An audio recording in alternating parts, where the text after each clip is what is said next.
Derby breton entre Lorient et Nantes au stade du Moustoir. Christian Gourcuff retrouve Jérémy Aliadière, le meilleur buteur des Merlus. De leur côté, les Nantais de Michel Derzakarian veulent confirmer après leur victoire face à Bastia lors de la première journée. Là, cette victoire est en attente d'homologation. Nous sommes en début de rencontre et sur ce centre-tir d'Olivier Végnot, eh bien, Audard est battu, surpris par la trajectoire improbable du centre pied gauche du capitaine nantais. Il lève la tête mais semble chercher Philippe Djordjevic. Olivier Végnot, Audard est trop court. 1-0 pour Nantes et cela valide la bonne entame des Canaries.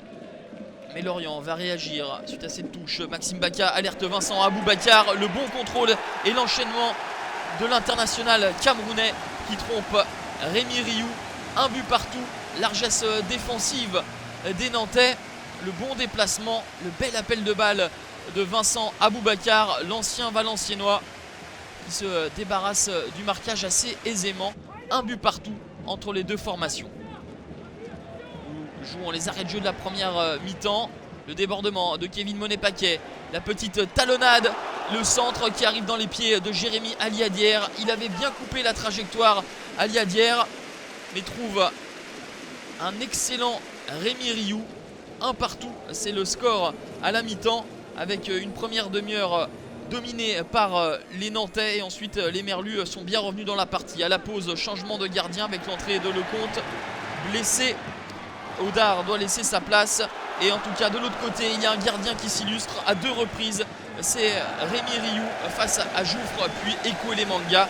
Nous étions tout proche du but du 2-1 pour les Merlus qui ne cessent de dominer.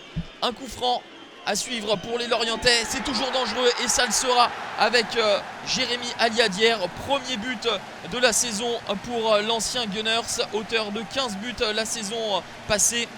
Il débloque son compteur but et montre bien qu'il compte rester avec les Merlus cette saison. Rémi Rioux est un petit peu mou du gant sur ce coup-là. Et les Nantais vont pousser dans les arrêts de jeu pour essayer de trouver l'égalisation. La sortie de Lecomte. Bedoya est tout proche de marquer. Une nouvelle balle de match pour Aristide Guetta et ça passe au-dessus. Énorme situation pour égaliser de la part des Nantais. C'est sauvé sur la ligne par Koné, ce premier ballon de Bedoya, la recrue nantaise américaine. 2-1 pour les Merlus qui soufflent après leur première défaite face à Lille.